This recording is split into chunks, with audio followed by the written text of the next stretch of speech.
మూసీ ప్రక్షాళనకు కంకణం కట్టుకున్న సీఎం రేవంత్ ఆ దిశగా దూసుకుపోతున్నారు. ఓవైపు హైడ్రాతో ఆక్రమణలను తొలగిస్తూనే మరోవైపు పరివాహక ప్రాంతంలోని పేదలకు ఎలాంటి నష్టం వాటిల్లకుండా చర్యలు చేపట్టింది. ముందుగా మొదటి రివర్బెడ్లోని ఇళ్లను ఖాళీ చేస్తున్న అధికారులు ఆ తర్వాత సుందరీకరణపై ఫోకస్ పెట్టనున్నారు. నాలాల వెంట ఉన్న ఇంటి యజమానులను ఖాళీ చేయించి డబుల్ బెడ్రూమ్లకు తరలిస్తున్నారు.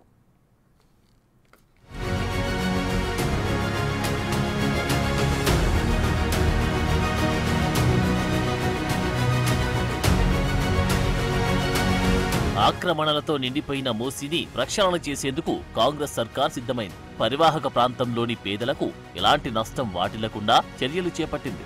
ప్రభుత్వం అందించే సాయం గురించి చెప్పి ఒప్పించి ఆయా ఏరియాలను ఖాళీ చేయిస్తున్నారు. ఈ క్రమంలోనే ముందుగా మొదటి రివర్ బెడ్ లోని ఇళ్లను ఖాళీ చేయిస్తున్నారు అధికారులు. ఆ తర్వాత బఫర్ జోన్ ఏరియాపై దృష్టి పెట్టనున్నారు.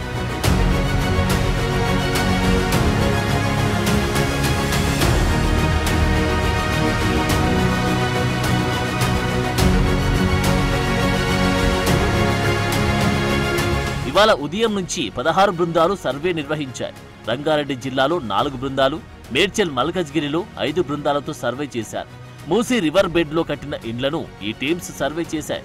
ఒక్కో టీంలో తహసీల్దార్తో పాటు RI, surveyor, GHMC officer, police, office subordinate ఉన్నారు. మూసీ రివర్ బెడ్ లో 2166 ఇళ్లు ఉన్నట్లు ఇప్పటికే చేపట్టిన సర్వేలో తేలింది. ఇందులో హైదరాబాద్ జిల్లాలో 1595 ఇళ్లు, రంగారెడ్డి జిల్లాలో 332 ఇళ్లు, మేడ్చల్ మల్కజ్గిరిలో 239 ఇళ్లు ఉన్నాయి. వారితో అధికారులు మాట్లాడుతున్నారు.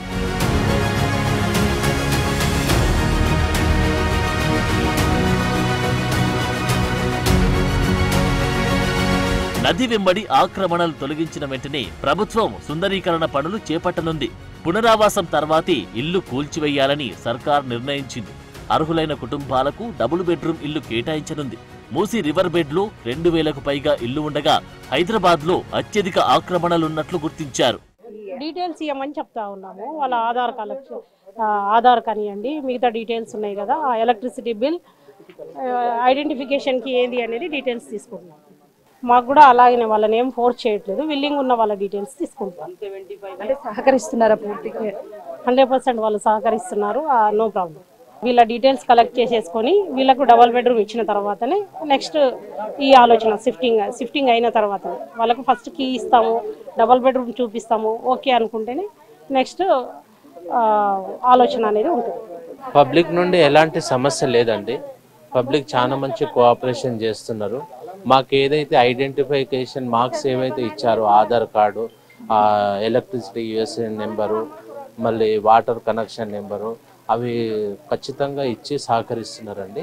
అదే ప్రకారంగా మేము సర్వే కూడా చేస్తూ ఉన్నాం. మా నుండి ఎంత త్వరగా అయ్యేదంటే అంత త్వరగా కంప్లీట్ చేయడానికే ఉన్నాం. అలానే మూసీ నాలా వెంట పలు కాలనీల ఇంటి యజమానులను ఖాళీ చేయించి డబుల్ బెడ్రూమ్లకు అధికారులు తరలిస్తున్నారు. నాగోల్, శాలివాహన నగర్, మారుతి నగర్, వినాయక నగర్ లోని సుమారు 12 మంది ఇళ్ల యజమానులను ఉప్పల్ మండల రెవెన్యూ అధికారులు ఖాళీ చేయించారు. వారిని వనస్థలిపురం భవానీ నగర్ కు తరలించారు. అక్కడ వారికి డబుల్ బెడ్రూమ్ ఇళ్లలోకి పంపిస్తున్నారు. మొత్తం 239 మందిని అధికారులు తరలించారు.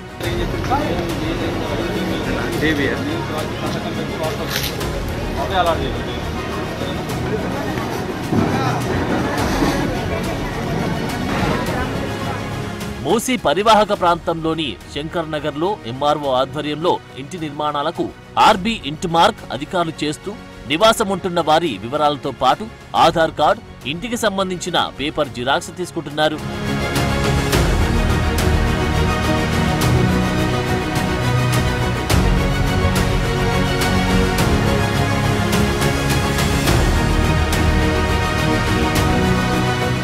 ఓవైపు అభివృద్ధిపై ఫోకస్ పెడుతూనే ప్రజల యోగక్షేమాలను కూడా సీఎం రేవంత్ పట్టించుకుంటున్నారని సర్వత్రా ప్రశంసలు వెల్లువెత్తుతున్నాయి.